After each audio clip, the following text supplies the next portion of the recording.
to leave again. I have to hand her off in a minute here. She definitely does not want to be lying down. Really absurd, but it's the only thing that seems to make her happy. The coming war in Iraq will take Fred away for who knows how long. A short conflict has been predicted, but nobody is betting on that.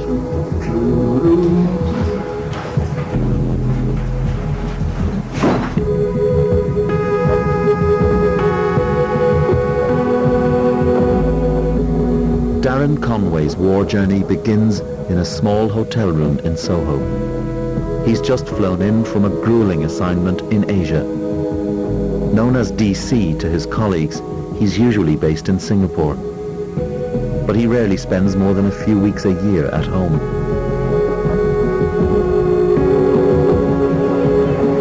Well, there's not much happening out there in Soho tonight, but I have to tell you I'd much prefer to be out there than in here with this little nightmare. Just wanted to show you what's keeping me indoors on a Thursday night. He's been told to prepare for any situation, so must pack all of his equipment just in case. You'll see all this in action, the torch to go on the head, medical pack here, fill up with petrol for cooking. DC is to be embedded with the Royal Marines from 40 Commando. That means he'll live with them throughout the fighting, but he knows little more than that.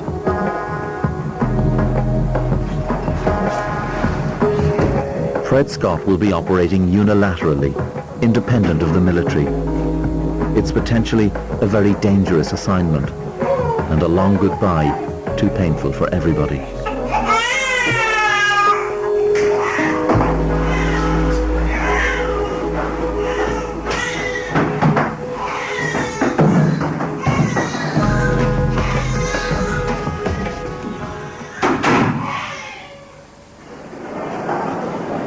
The BBC's camera operators are deployed with news correspondents. Asia correspondent Clive Myrie joins DC at London's Heathrow Airport. They're colleagues and comrades, relying on each other. You ready to go, Clive? Yeah, ready to go. We're heading off to Bahrain in a couple of hours, and then from there, you know.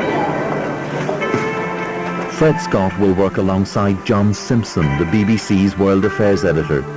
Refused entry into Baghdad, he's heading for northern Iraq. How many pieces of luggage have you got, Augie? Probably about 120. This unilateral team needs to be totally flexible and self-sufficient.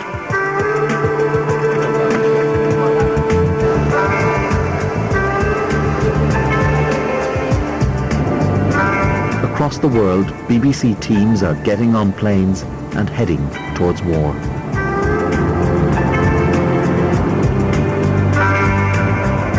They know there are many risks ahead.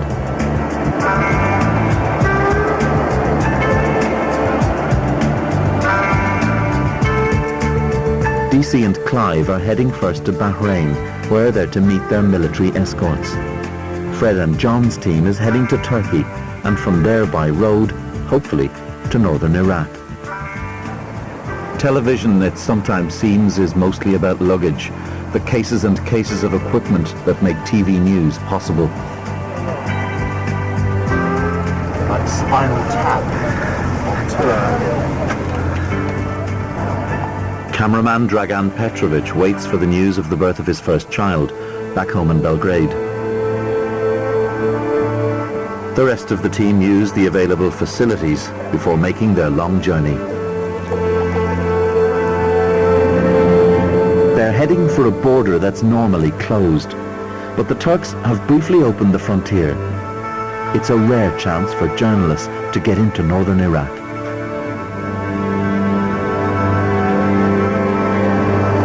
Well, this is our fourth day into this journey. Probably more time I've spent on a bus going into an assignment than I can remember. One hilarious frustration after another. At least it seems funny now. So we're basically being snowed out of a conflict that's supposed to have a deadline to do with heat. As unilateral or independent operators, Fred and John's team can expect no help from the Allied military. Here the talk is of a US attack from northern Iraq that will open a second front. The team will base themselves in Erbil, but are hoping to move quickly across collapsing front lines and get into Baghdad as the city falls. Hello, this is my hotel room in Erbil. Haven't used the big grown-up camera yet at all. Planning we're just going to basically stay here as long as we can, so long as it seems as if our chances of getting into Baghdad from here will happen. One slightly worrying development is that it seems the Turks may have closed the back door on us, which would make getting out and trying another way into Baghdad either impossible or difficult. But at least for the moment it seems like if we wanted to leave to try something else, Turks would be mad not to let us out. We thought they'd be pretty happy to see the back of us. On the other side of the Middle East, DC and Clive have reached Bahrain. They're ferried by sea and air to the Arabian Gulf. HMS Ocean is to be their base, and it's here that they link up with the Marines. From now on, DC and Clive will be living with the troops of 40 Commando. War is coming closer. This is Erbil in northern Iraq. Right now it seems the ideal base for Fred and John. They can try to get to Baghdad from here and cover a possible US invasion from the north. What they don't realize is that Turkey isn't going to allow US troops to cross its territory into northern Iraq. For the independent operator, covering war is often about getting lucky. They know that nobody's going to come across that wall, but equally, I don't want to get there right at the last moment. I mean, I want to start broadcasting in those last days, 1 or 2 days before it happens. I want all of that stuff about people clearing out the city, going silent, people driving into the countryside, that sense of real despair and genuine fear that they're going to have. You know, closing down everything around them. That's what I've got to be there. They won't. I don't just want to be there suddenly, you know, popping up like a jack in the box the moment the first missile lands. I want to be expected to be roughed up and shoved around and accused of all sorts of things, and chucked in a very unpleasant jail. But I'd be amazed if anything. I caught you on this last. Yes, that's right. As we're standing there with the blindfolds on. Yes, John. You said you'd be on this. Does anybody seem to be listening to this or not? On HMS Ocean, the Royal Marines are getting ready for war. Clive and DC prepare as well. They have to make tough choices. They can only take what they can carry in their rucksacks. But they do cram in a few creature comforts. I love the chocolate. Only Russian chocolate. Is he allowed to take Tabasco? Yeah, it is. Tabasco is very important. What's this, young man? That is radio equipment. Do you need that? I'll need some of it. There's the microphone and the mini display, but everything else can go. Equipment takes priority over clothing. I'll take it. No amount of begging would convince Sergeant Stevie Ray into allowing DC take more than one change of clothes. Steve, you think Clive should bring his iron then? Yeah, I can take my own. I think that's more essential. I guess sleep at home. Oh dear. What? It was a good idea at the time, honest, but it did.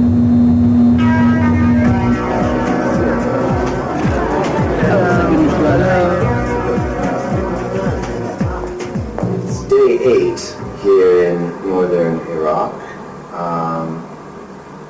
still in Erbil. The plan is merging. We want to get into Baghdad ahead of the shooting, which, as far as we know, could begin about the 14th. We need to be into Baghdad well ahead of anything that starts to kick off militarily, because once then all bets are off. It becomes extremely dangerous. U.S. forces are very unlikely to allow any movement along the roads, either through the use of checkpoints or just the sheer danger of being picked off from the sky over some misidentification, which is fairly easy to do, I would have thought. It's an absolute bloody disaster. And the thing that really gets me is that all these characters, are going to be embedded and perfectly safe in the care of the US and British armies, have absolutely everything. The worry is that the unilaterals, teams working outside the protection of the military, will be much more vulnerable to attack from both sides. So much of this is psychological anyway, isn't it? I just don't like the idea that the poor little sod on whom we rely to a large extent is going to feel defenseless. I know what it's like sitting next to people that are all kitted up and you haven't got it. It doesn't feel good, What's all this, the press? Yeah, in Arabic. Have we got BBC in English too, have we? I mean, We've got the stickers, BBC. Big ones? No, only small ones. And we need to have a TV on the roof. Yeah. Or do I need that? Or is the orange enough? I think the orange plus TV will be fine, and we'll do that with gaffer tape. Yes. They discuss markings for their vehicles that will identify them as non-combatants to both sides, and critically, from the air. This is press. That's press in Arabic. Yes. Sa'afiyah. Sorry? Sa'afiyah. Sahafiyah. Important thing to start shouting at a certain point.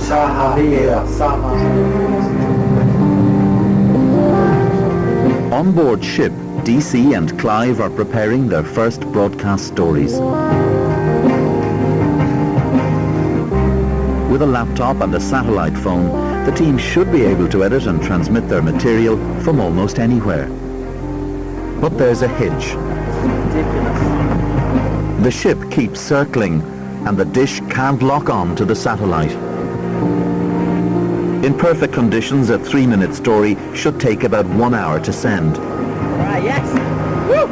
But the conditions are anything but perfect, and at the end of a long day's filming, they can regularly expect to be transmitting late into the night.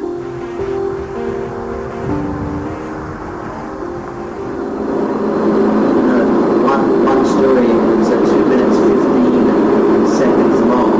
So far taken about 4 hours 15 to send, and it's still nowhere near finished. Glamorous life of television. You got it right here. The British task force, meanwhile, is already in the Northern Gulf and remains on high alert, as Clive Myrie on HMS Ocean now reports.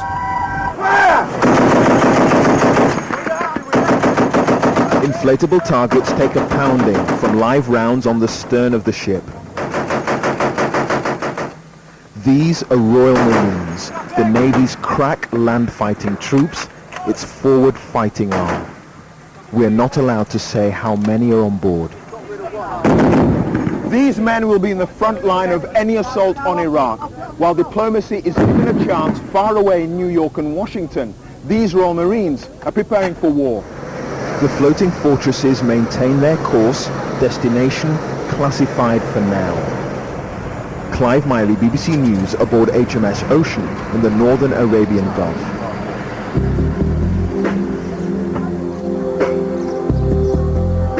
Far away in the north, Fred and John are exploring the front line.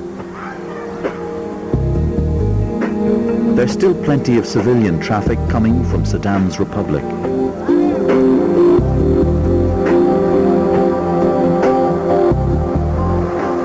John and translator Cameraman quiz drivers for news from across the front line.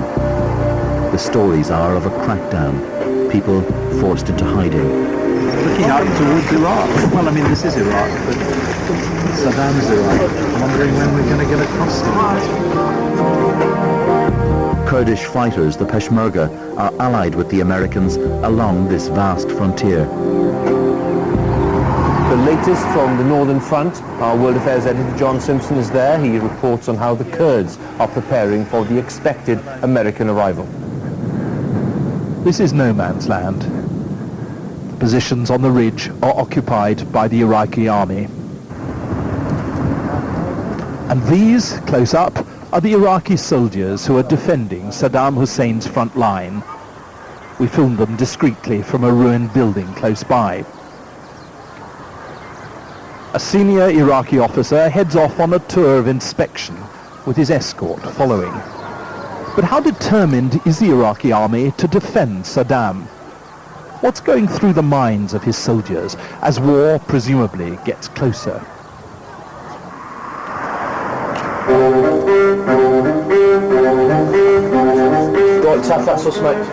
And war is now very close. On HMS Ocean, the order has come to move. After months of waiting, the troops spring into action. The soldiers are bombing up. This is when they're given the ammunition they'll take with them into Iraq. DC says goodbye to the security of the ship. Ahead, the desert and uncertainty. That writing on the flak jacket, DC's blood group in case he's wounded.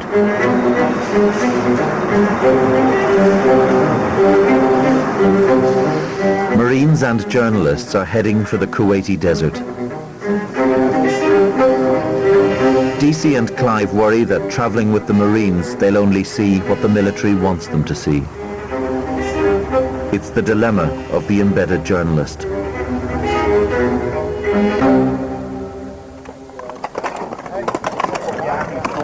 Being embedded also means sharing the discomfort and danger with the troops. In the desert, the Marines dig in. So do DC and Clive. Oh yeah, baby. Oh no. You are a serious grunt now. Clive and I have just set up camp here with the rest of the 40 Commando. You can see they're pretty well dug in over here. Probably more dug in than any other of the units at the moment. This will be our temporary home until we go into Iraq, and nobody really knows when that's going to be. Next couple of days, we presume. Maybe still not. But here's our tents at the moment.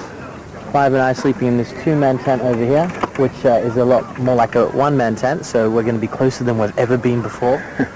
And down here is our equipment tent. So we've just got all of the equipment we need to file is pretty much stored in there.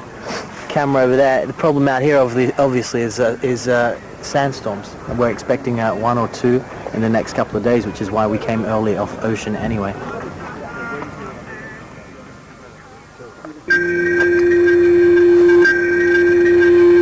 A classic lonely road on a front line.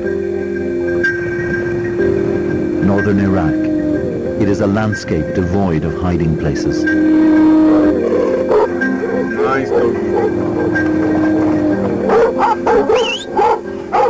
As you can see, it's slightly, in terms of us coming whizzing down, it's slightly exposed as far as the Iraqi lines are concerned. Seen for a large sat dish would be 50 kilometers in every direction. And the good thing about this road is the truck with the sat dish. They're not very accurate. Not a problem. They'll hit the car behind every time. Yeah. Like we might have to do a bit of walking. You got that map here?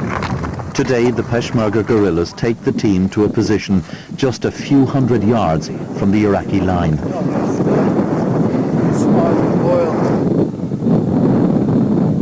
They've come for a view of the oil fields where the opening battle of the war may erupt. But remember, if they can see the Iraqis, there's a good chance the Iraqis can see them. Well, we were just on that ridge trying to get some shots of oil wells or any sort of petroleum took a certain amount of risk doing that, and the pictures I got, I just don't think it was kind of worth the exercise. But On the way back, the team relax.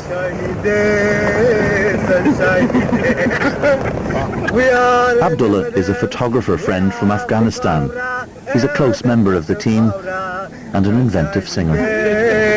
Sunshiny day, sunshiny day, sunshiny day. Very good, hey. Okay, here's the dilemma. We have nerve agent pre-treatment tablets.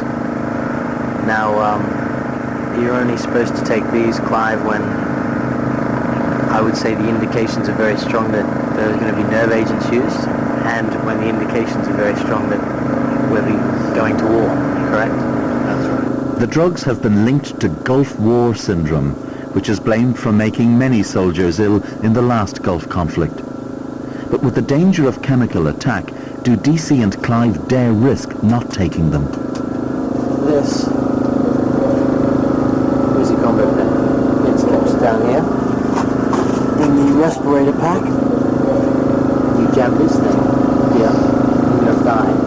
Big needle comes out, this big, 1.5 inch needle. You lie on the ground, or 2 millimeters wide. You jam it in your thigh, and then you hold it there for 10 seconds. And it's full of atropine, full of atropine.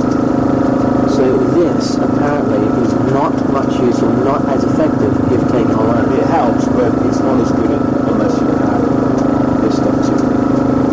So this is our con. I've got to make their minds up now. Okay, one, yeah? One.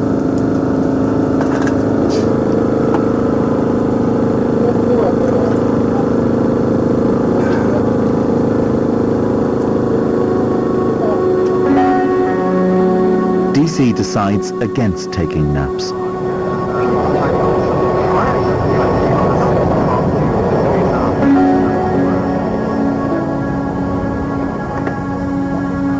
In the desert, the last hours before war are counted down.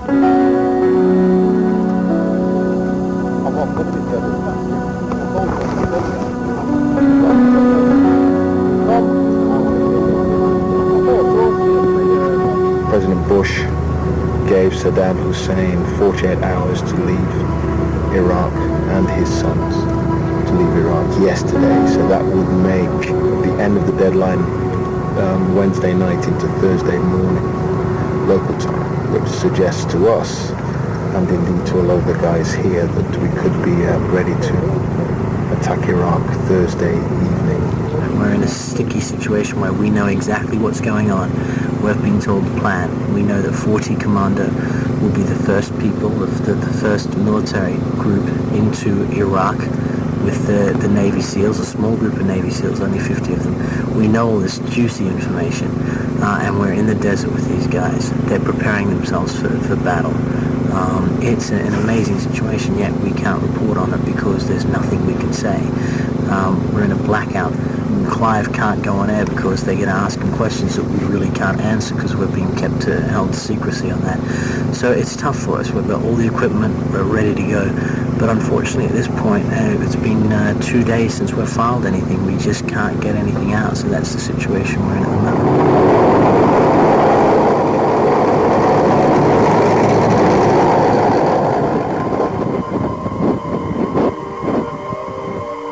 Across the region, more than 300 BBC journalists and technicians are waiting.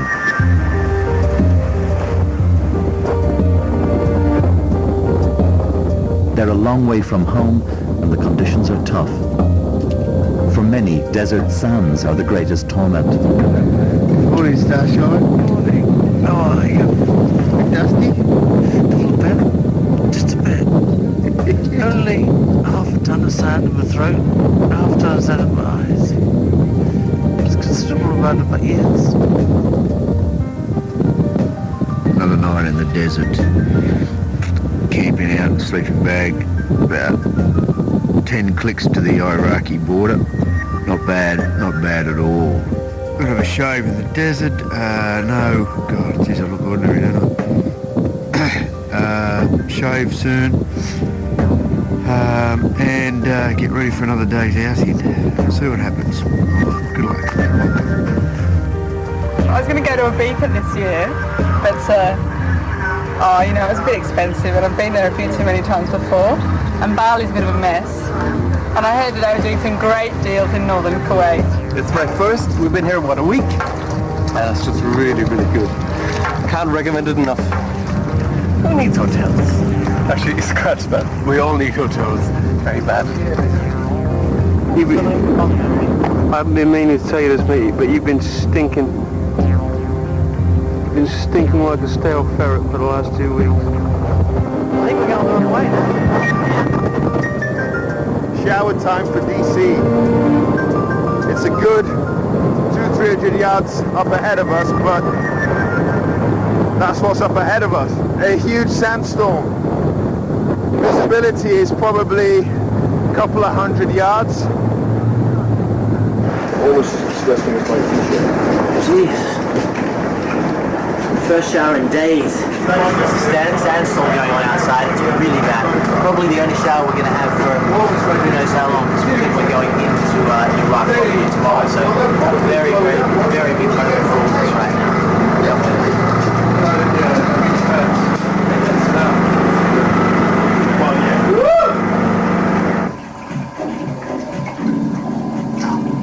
Wow. What's a war without beer?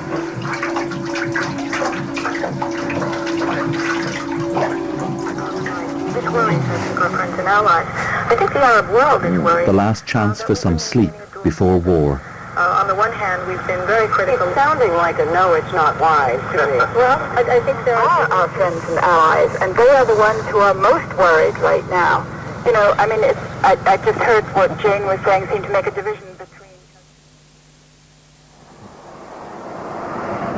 Listen.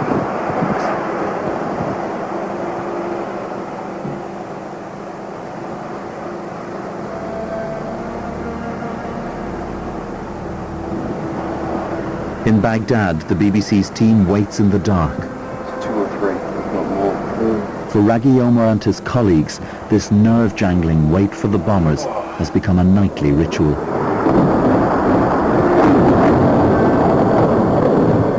The massive air campaign has begun. Baghdad has been under heavy bombardment tonight. A massive aerial assault on Iraq has begun. It could be the beginning of the much promised shock and awe campaign. I'm looking out in the city skyline. It's covered by falls of smoke rising hundreds of feet in the air. There's traces of fire in the sky as well. The anti-aircraft gunners trying their best, but more in vain to try and shoot down any American and coalition forces are in the early stages of military operations to disarm Iraq.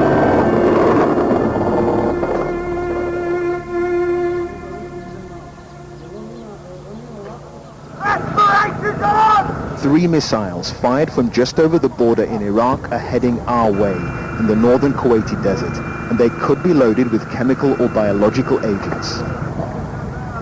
Along with everybody else, I take cover in a nearby ditch.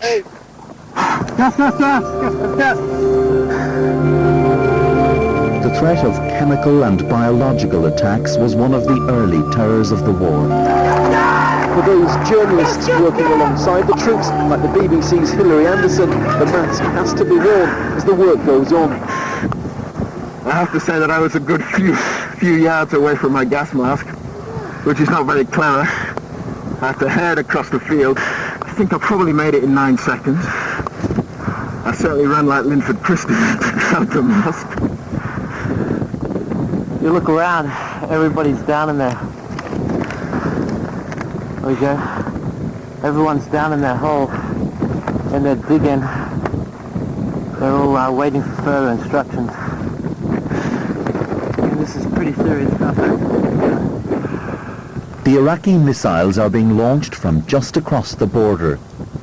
For DC and Clive, the psychological pressure from all of this is immense. Oh shit, they're putting on their whole suits. Like that. Haven't even left Kuwait yet. We're sitting in the desert.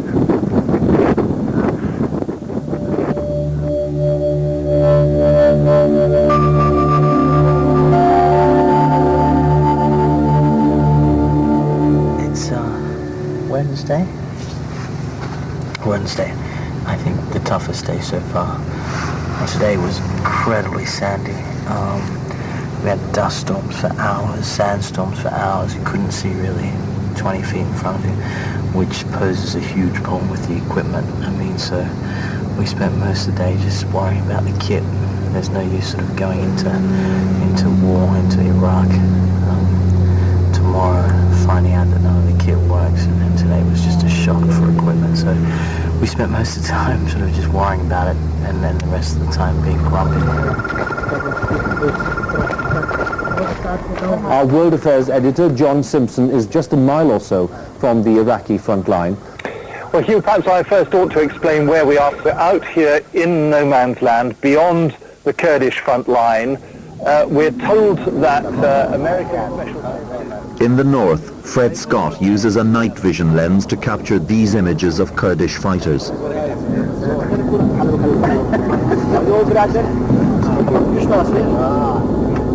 Night after night, Fred films from the vantage point of a cemetery. The Allies are bombing Iraqi positions across the front line. Some Iraqis are deserting and are shot at by their own comrades.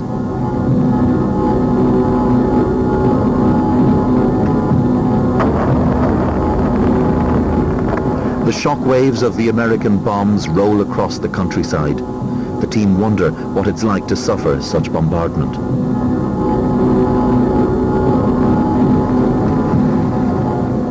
But the Iraqi lines are holding, blocking the road south. The team has now been waiting in northern Iraq for 6 weeks, every day and night wondering if they'll ever get across and south to Baghdad. Waiting is tiring and frustrating, so much a part of Fred Scott's life on the road. I'm 41 years old. I just got married last summer. This is my wife Ava and my brand new baby daughter Cleo.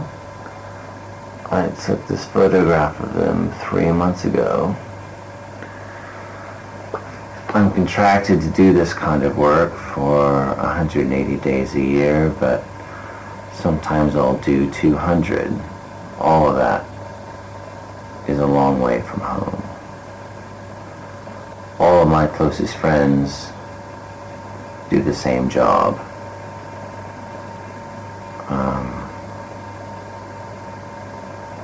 One of the first friends I made was Sebastian Foy, and he died 2 days ago in Beijing from cancer. He was 46.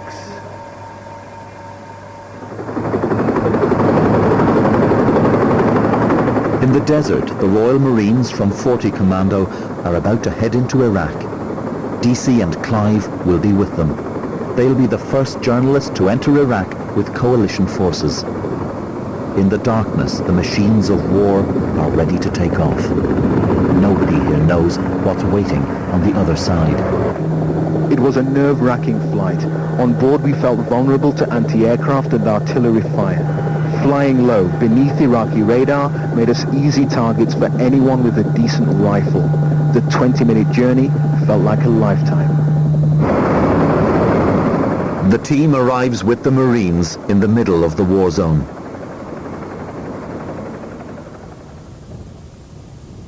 Dawn, and Clive and DC haven't slept for 24 hours.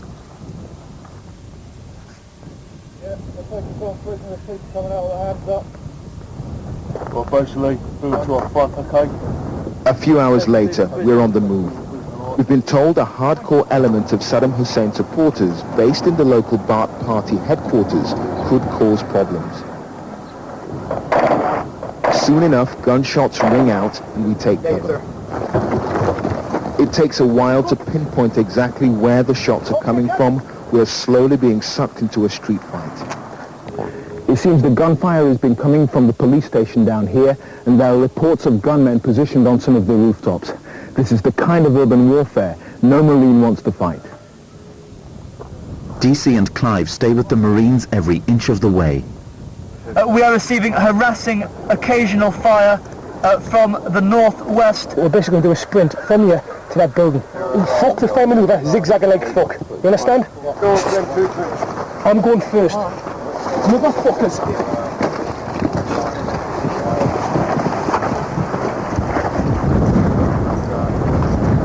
Do we have to climb the fence? Yeah. It looks like it.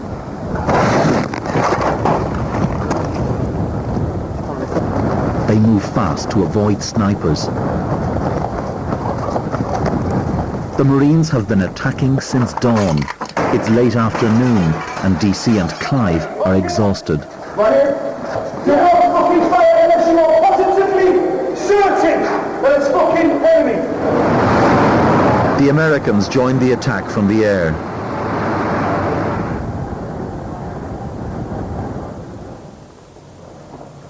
The Marines are now maneuvering into attack position.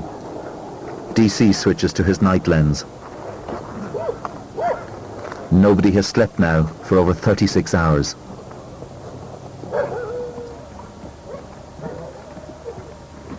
Exhausted, but Clive and DC are keeping up. I've been involved in a firefight with Iraqi soldiers, so it seems, all day long. There's quite a lot of them. We don't really know how many, but they've put up quite a fight. So it seems like we've now found them, or the guys from Alpha Company have now located them. They're in the Ba'ath Party headquarters, which is just behind this wall, 15 meters away only. And the soldiers are getting ready now, I think, to take them on. I mean, they've got lads downstairs. There's soldiers upstairs who are lined up amongst this wall, and they have an amazing amount of military might here. We're told that within 5 minutes from now, they're just going to launch an attack on the headquarters here. So this is what it comes down to, I guess. I mean, you know, I think I'm just seeing that they're starting to move now.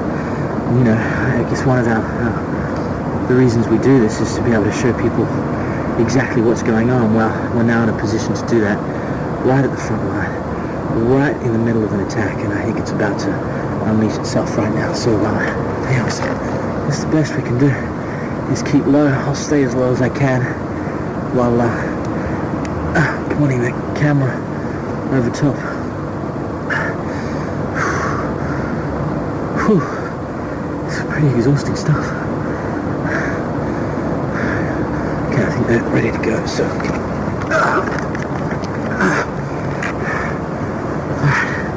Here we go. By now, DC has gained the Marines' trust, and it allows him to get closer than ever before to combat.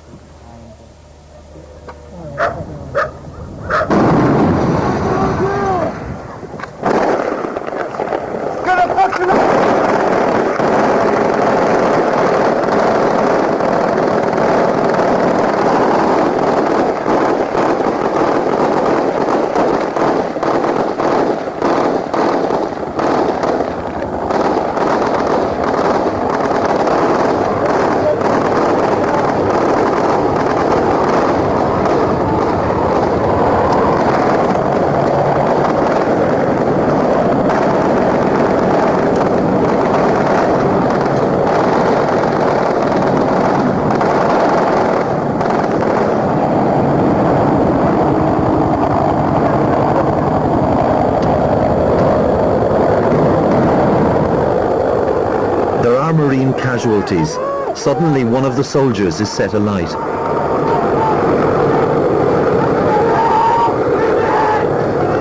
One Marine is wounded. 7 Iraqis are believed dead. But being embedded, the team have no way of checking this.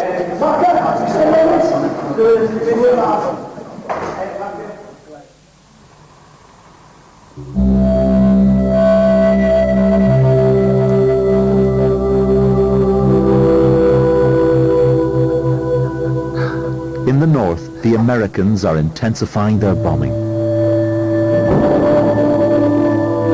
The Kurds watch the Iraqi lines buckle.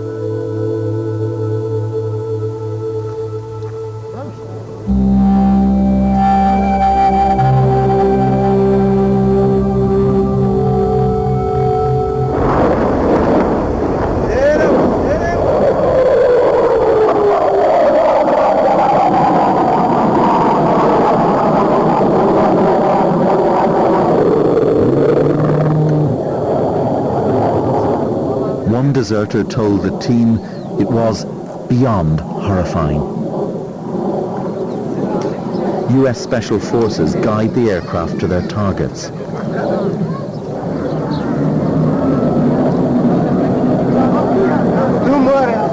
target.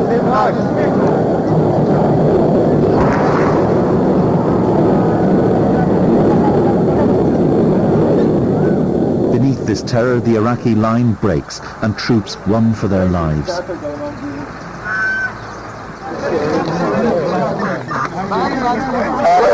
Tentatively, the team follows the advancing Kurds as they move into Iraqi positions.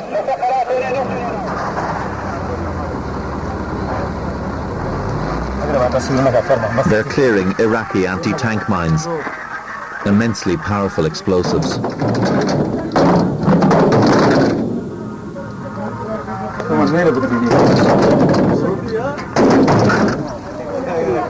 This is the most dangerous kind of warfare.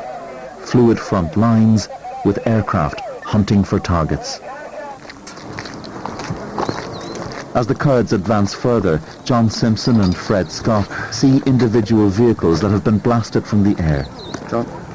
The missiles target with deadly effect.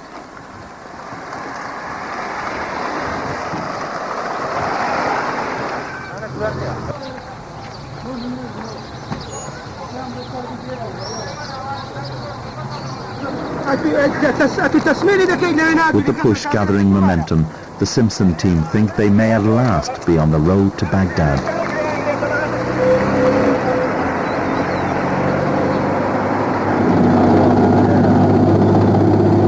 The Royal Marines are advancing along the Al-Faw Peninsula towards Basra. For DC and Clive, there was little rest.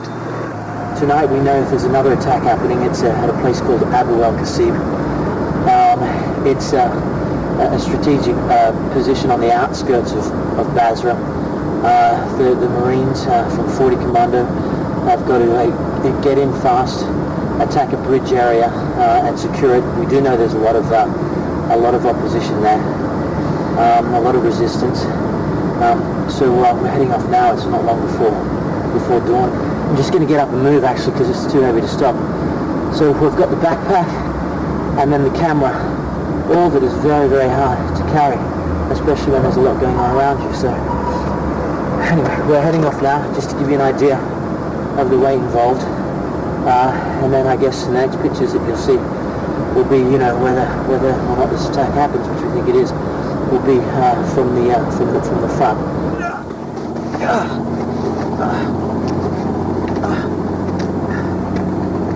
The night will show the strengths and expose the limitations of being embedded.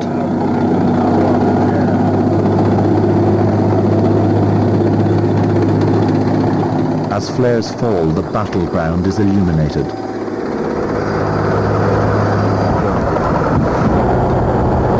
DC and Clive are in a soft-skin vehicle, unlike the heavy armoured tanks they pass on the roadside. They're extremely vulnerable. Just look around. A piece to camera, a routine element of television. The firefight's been underway now for about 15 minutes. We don't know exactly. It's anything but routine under these circumstances. For about 15 minutes now. It's unclear exactly how many Iraqi troops are up ahead of us.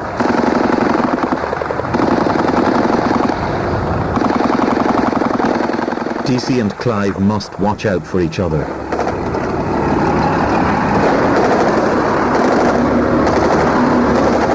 The Marines have reached their objective, but there's stiff resistance. Staying calm in this chaos is vital.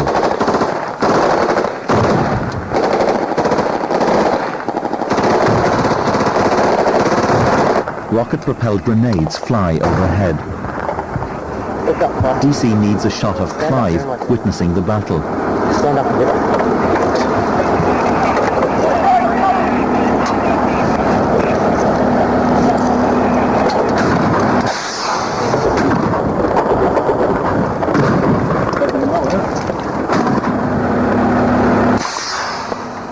This is dramatic footage, but there's no big picture. No idea of how many Iraqis are being killed. DC does manage to film a wounded Iraqi being treated. And that night, there's news of other casualties. I know for a fact that some of our colleagues have been hurt, and I fear some have been killed. Most of the people that are in these frontline positions are people that we work with in most hostile environments around the world. As you can imagine, it becomes quite a club. Well, not a club, but a group of friends who experience pretty hard stuff together. So you become close. And I've heard through the radio today, in previous days leading up to this, that some of our colleagues have been hurt, presumed dead even, some missing. Very close friend of mine, very close. Friend has been injured, I believe.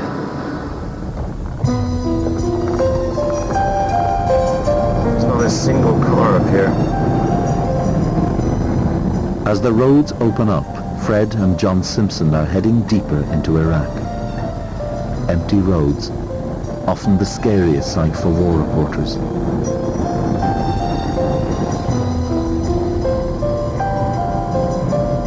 Be careful about the mine because they are cleaning the mine.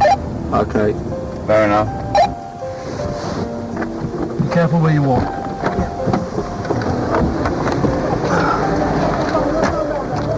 They meet a team of Kurds clearing mines.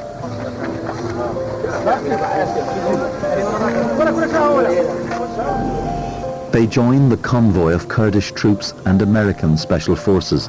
It seems the safest course of action. Well, we're all, if there is any kind of bang bang, we're all really hemmed in nicely, aren't we? Do we take that? No, I'm going to put my jacket on. Alright, look, we are advancing. We've gone well over the ridge. We're in a big convoy of serious-looking general types and a lot of weaponry. There's air support firing around over our heads. It all looks quite promising. In a few moments, many of these men will be dead.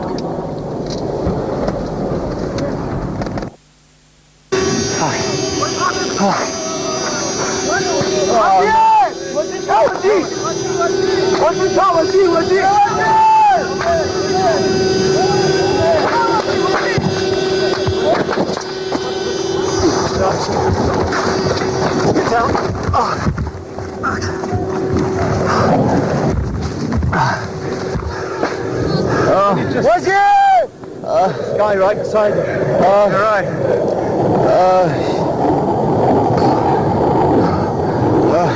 I think they fucking hit their own forward vehicle. This guy's in back. An American has called in an airstrike against an Iraqi tank, but somehow it's gone disastrously wrong. The missile hits the convoy.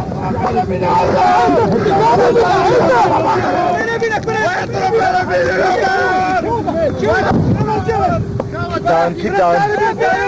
Just gotta be careful because there's ammo. It's cooking off. That's the problem. It's cooking off. What? The ammo's cooking off. Stay down. Just turn towards me, Fred. Give it to Fred, just turn towards me, mate. How's my eye? You're all blind. Okay. Let's have a look. Can I think it's just the eyelashes. I think it's You should be all right. I think we'll be fine. Hey! Well, they're just gonna fuck off. Hey! Oh, fuck. They fear a second attack. Let's wait for them to call these guys off. I saw it. White body, red fucking nose. I saw the same thing. Black. It came down black, and then Jesus, I can't believe it. I saw the fucking bomb. Was it one or two? It's one. Have you called your friends off? Excuse me? Hi. Have you called them off? Amazingly, a wounded Fred Scott keeps filming.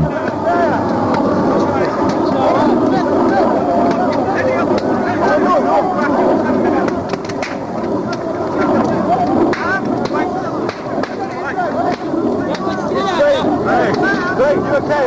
Yeah. Right, mate. What? I've spoken to London. I've told them what's happened. Let me do a report. Yes. There you go, Charlie. American own goal. Yeah, there's Cameraman lying down on the grass. The team and the Special Forces medics give what help they can. But for many of those injured, it is too late. Nothing I can do about that throat.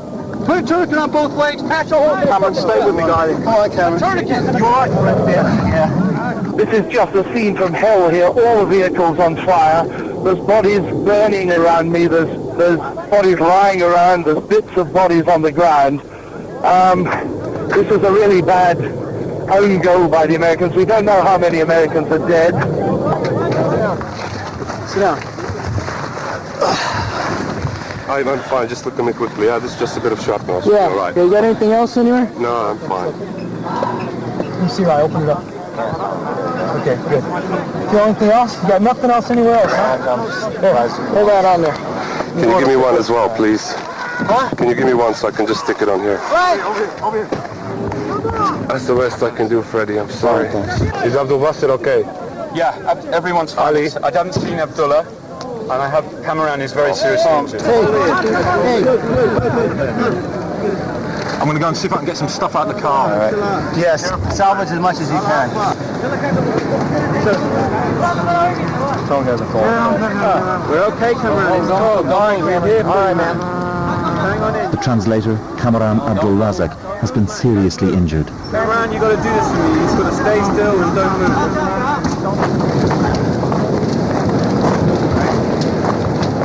Fred's friend, Abdullah, the Afghan photographer, is missing. I haven't seen, all right? I haven't seen the Afghan guys with us. It hit. He was taking pictures of us. Then I heard it coming in. And I kind of turned away and ducked, and I think he's gone. I thought he went this way. Craig, have you seen Abdullah? No, we're looking for him now, Fred. John, he's not under this car, is he?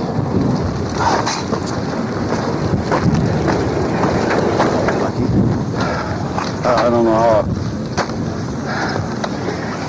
Much of what's happened here is too gory to be broadcast. Where ahora Smith,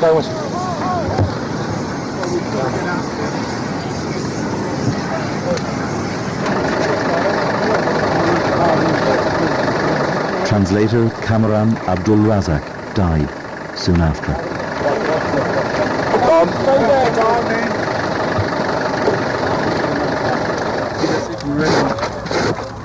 Everybody in the team has been injured and profoundly shocked. Later, Fred will find Abdullah in hospital. He's wounded, but he survives. John Simpson and producer Tom Giles continued on to Baghdad.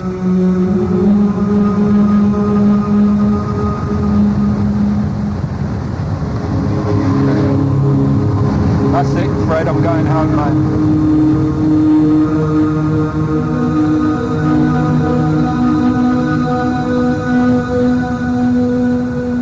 Fred Scott went home for medical treatment.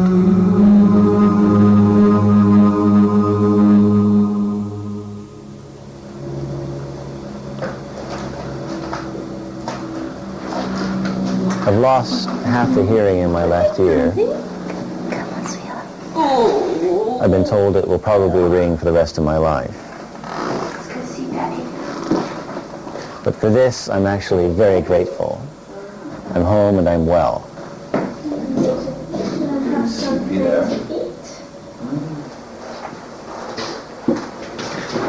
We're told the public doesn't want to see anything like the full extent of what we witness in film. If an army takes a shot at you, there's no comeback for that. There'll be no redress. So why do I continue to do it? Well, I love it. I can't imagine not showing up. How much longer can I continue putting my young family through this? The worry every time I step out that door. I'm going to have to hang this up someday. That's definite. I mean, there is a limit. But I know I'm going to miss it.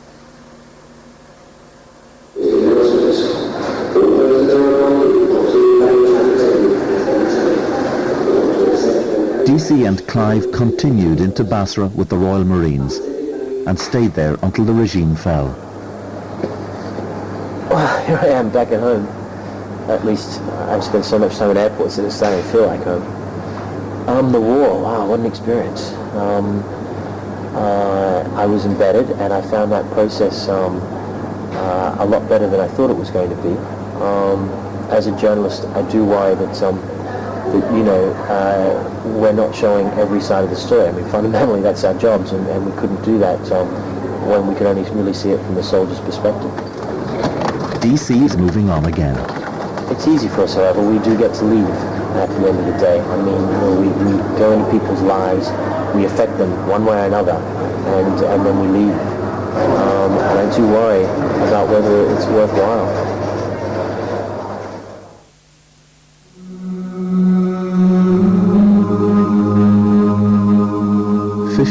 Journalists would die bringing the Iraq story to the world.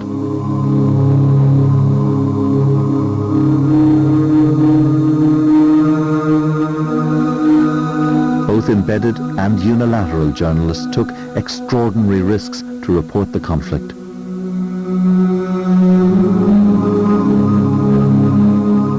Few of the camera teams ever appeared on your television screen, but the story of the war could never have been told without them.